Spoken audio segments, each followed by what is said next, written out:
Hi, welcome back to our next video in this series of online dance lessons for students and teachers. Today, we have our second anatomy for ballet lesson, and we will be focusing today on our knees, inner thighs, and turnout. Stick around for the end because we go over some specific exercises to both strengthen and stretch our turnout muscles and get us that full range of turnout.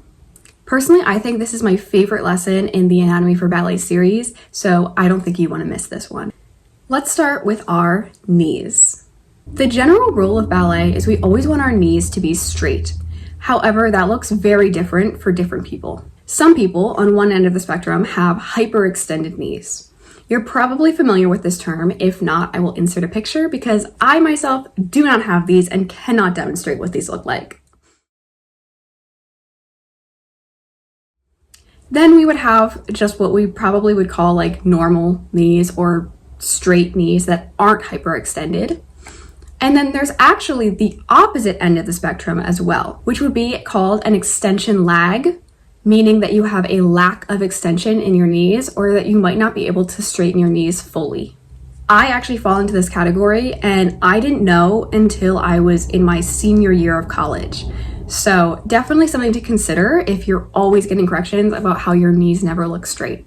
Let's start with hyperextended knees. So first, to just understand if you do or don't have hyperextended knees, there's a few ways that you can test this.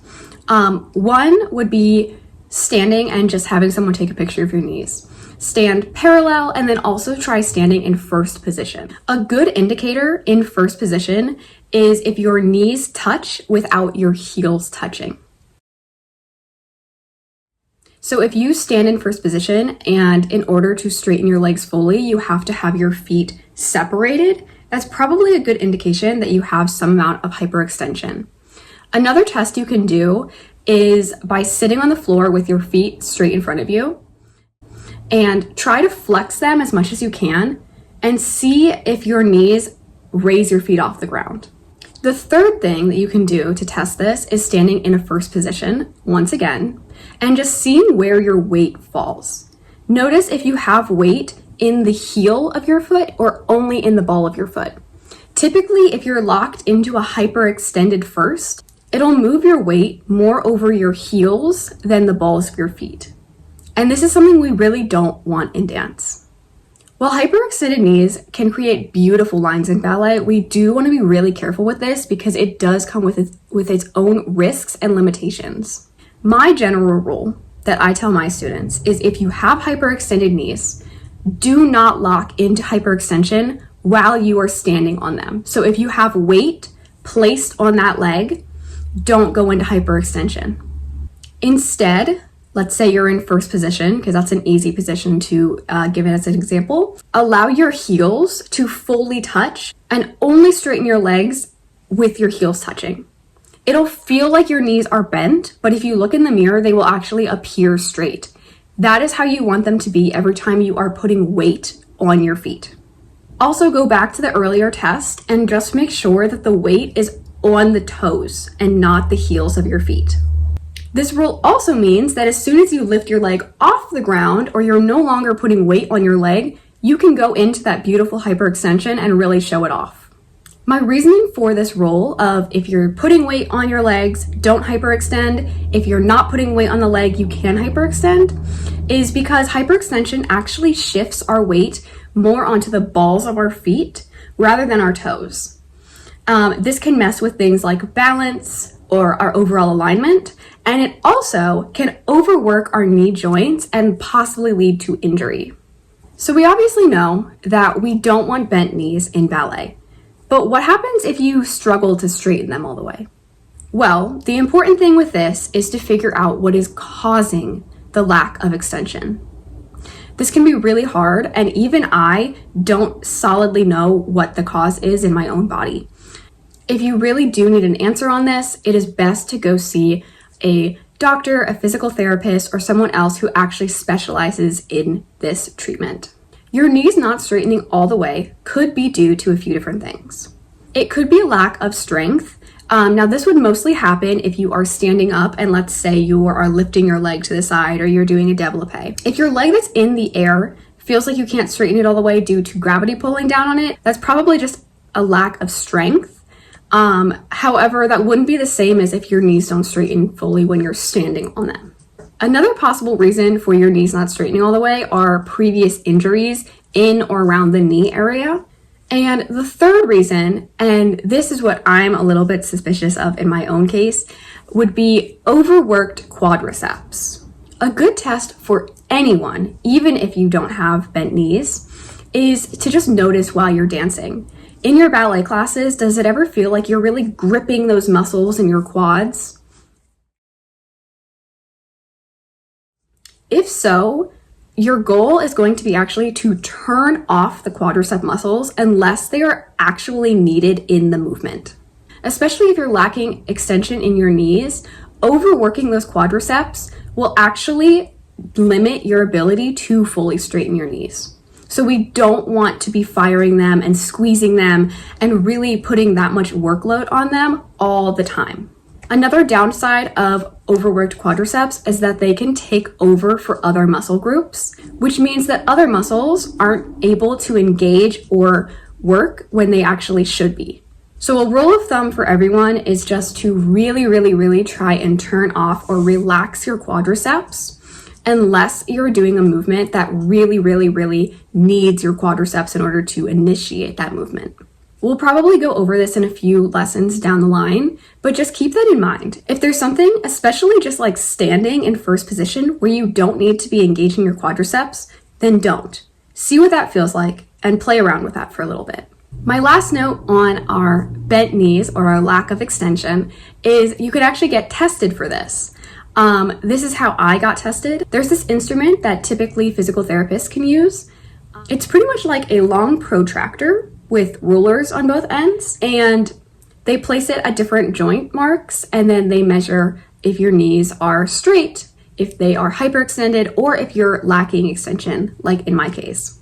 Using these, I actually found out I'm lacking over 5 degrees of extension in both legs, which is why they never appear to be straight, because they never fully are straight. Moving away from that, let's talk about a general rule of thumb, and I know we've already touched on this in our last video on our feet and ankles, and most of you are already familiar with this, but just a gentle reminder that your knees should always be tracking over your toes. If you want to get really specific, a lot of people think that your knee should be directly above your second toe.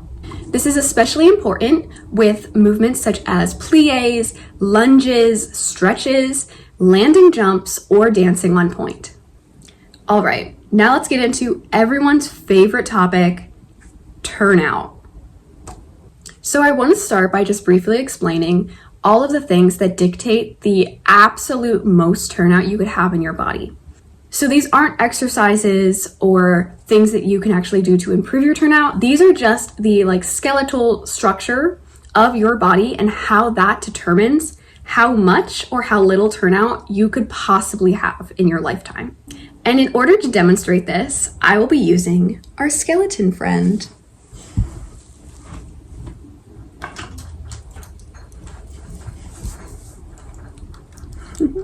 Mr. Bones, or Scully, as my dance students have named him, is going to help us demonstrate some of our anatomy that dictates how much turnout potential we have. So, how much turnout you possibly could have. This is potential, it's not how much you do currently have.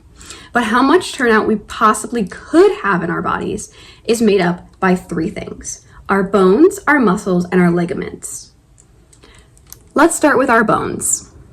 Firstly, the length and shape of our ball and socket joint, which would be right around here in the hip.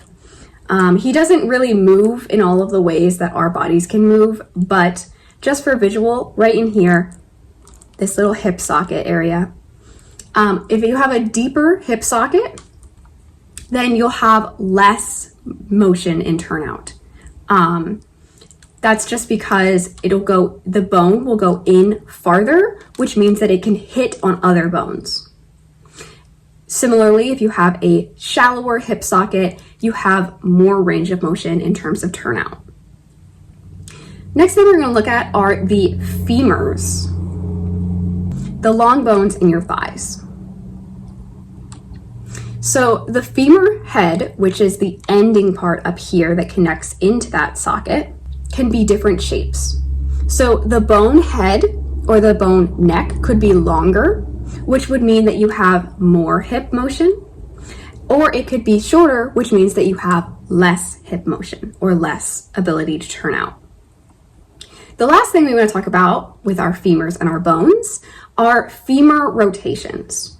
So naturally, just when standing, you can be anteverted or retroverted in your femurs, which just means that your femurs would naturally face inward towards each other or outward away from each other. Most people are pretty neutral on this, where their femurs kind of face straight front. So if you look at your knees standing straight front, your knees will appear to just be right in line with your feet and ankles and everything else. For some people, if your femurs are anteverted or rotated inward, you're usually going to see your kneecap also turned slightly more towards the middle line of your body. And the same could be said for retroversion, which would be your kneecaps would be facing out. The next thing in your body that determines how much turnout you could possibly have are your muscles.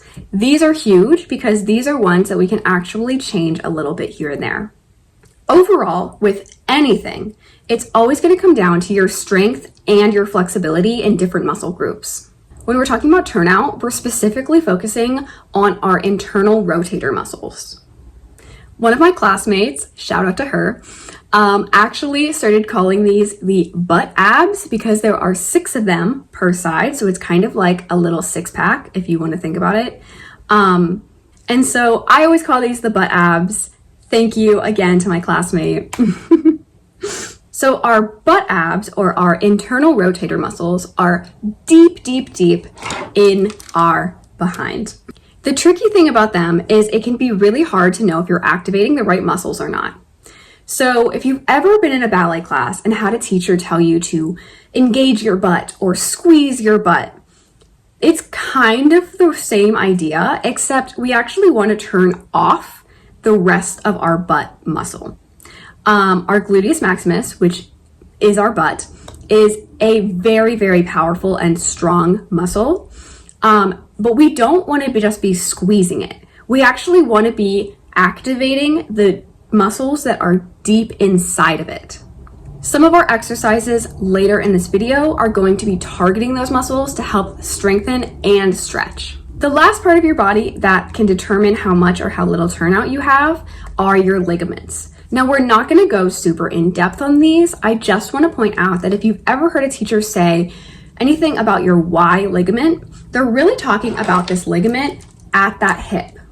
So at that socket right there that we've been talking about earlier, that's where your Y ligament is. So if you ever hear someone say to lengthen or really lean in or away from your Y ligament, that's what they're talking about, that junction right there. Okay, so sorry if my setup looks a little bit different. I had to take a phone call in the middle of filming. But now for the question that probably everyone is asking, how do I get more turnout? The good thing is I have some really simple exercises and stretches that everyone can do to help you get more turnout. I do want to remind you that every body is different. We're all starting from very different ranges of turnout. And because of the things we listed before with our bones, our muscles, and our ligaments, we all have different max levels of turnout that are possible in our bodies. So don't get frustrated if someone else is advancing faster than you or has more or less turnout than you. It is okay, and that is normal. But these are some things that you can do to actually improve your turnout and also make sure that you're turning out from the right places. The first thing we want to keep in mind is focusing on activating our deep inner rotators, which are our butt abs. This can be done through specific stretching and specific exercises, which we will be going over shortly. The second thing, which kind of sounds counterintuitive, is we actually want to decrease the overall activation of our gluteus maximus, or our butt.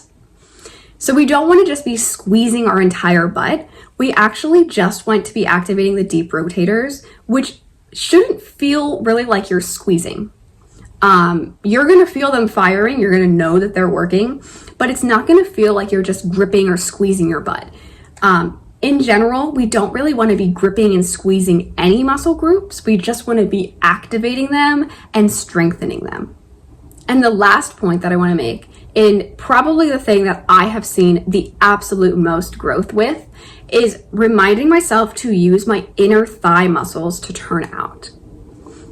For me, I have a saying, inner thigh to the sky, which obviously if your feet are under you, it's not always true.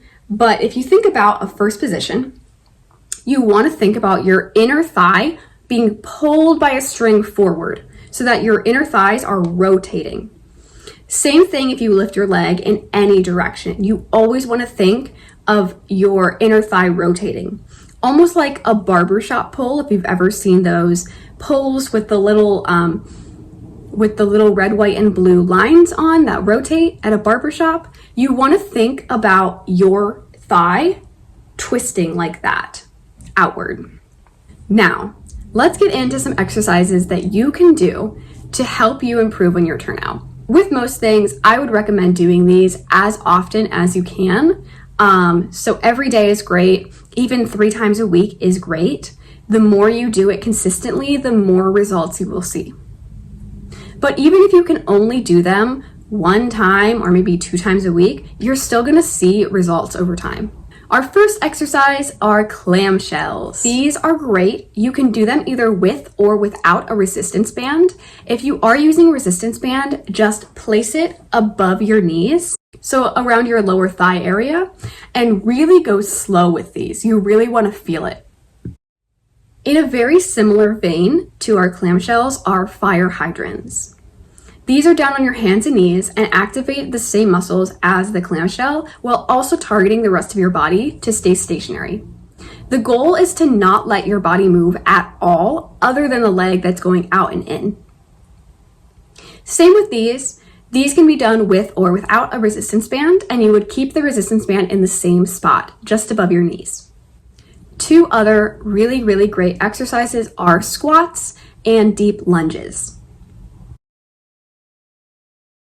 And our last exercise that we're going to go over are leg raises. I like to use a block or a water bottle or really anything that I can set down as a visual and lift my leg up and over, both going in and out. These really help your hip mobility. Now on to our stretches. Personally, I like to go back and forth between exercise and stretch, but I found it was easier to explain them if I just categorize them as exercises and stretches. Our first stretch, most of you are probably familiar with from your little baby ballet classes, and those are our butterfly stretch. Our next stretch is sometimes called a 90-90 stretch, or you could call it a bent leg split, a stag leg split, any of those kinds of things, but this is what it would look like. You really want to be pushing your back hip forward in this stretch. Our next stretch is sometimes called the figure 4 stretch, and it can be done one of 2 ways. The first way is laying on your back and bringing your legs up towards your chest in a figure 4 position. The second way, and the way that I prefer because I can feel much more of a deeper stretch in this, is by placing my arms behind me, sitting up really nice and tall, and bringing your leg as close to your body as you can in that same figure 4 position. And our last one, which is commonly known and used among dancers, especially in ballet environments, is our frog stretch. For this one, we're going to lay on our stomach. We're going to have our legs behind us, touching the soles of our feet, and it's almost like we're doing our butterfly stretch, except we're laying on our stomachs instead of sitting. Another exercise that I really, really love that puts all of this together and really, really, really lets you focus on actually using the right muscles for your turnout is sitting with your feet out in front of you flexed. You're going to sit up as straight as you can. If you need to put your arms behind you to support yourself, that's okay. If not, you can challenge yourself and try and actually balance with your arms up here or in first or in second, anywhere that they're really being held.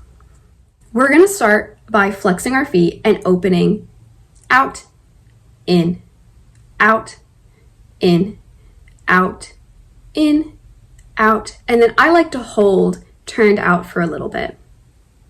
And then you're going to just beat your legs together and try and really hold on to that turnout as much as you can. You can also do this while rolling through your point. So you could go turn out, point, turn in, flex, or vice versa.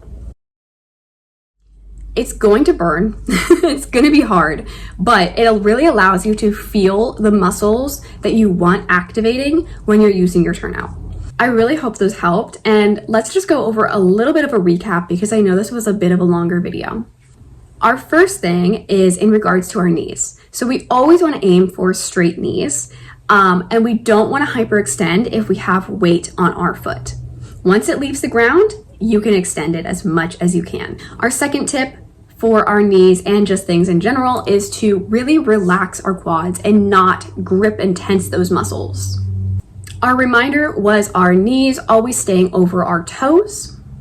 For turnout, we wanted to remember to use our butt abs or our deep rotators to initiate our turnout. And our last thing is using our inner thighs to imagine that they're twisting and rotating from the inner thighs. I hope you guys enjoyed, and I hope that these exercises really helped you, and I'll see you in the next one. Bye!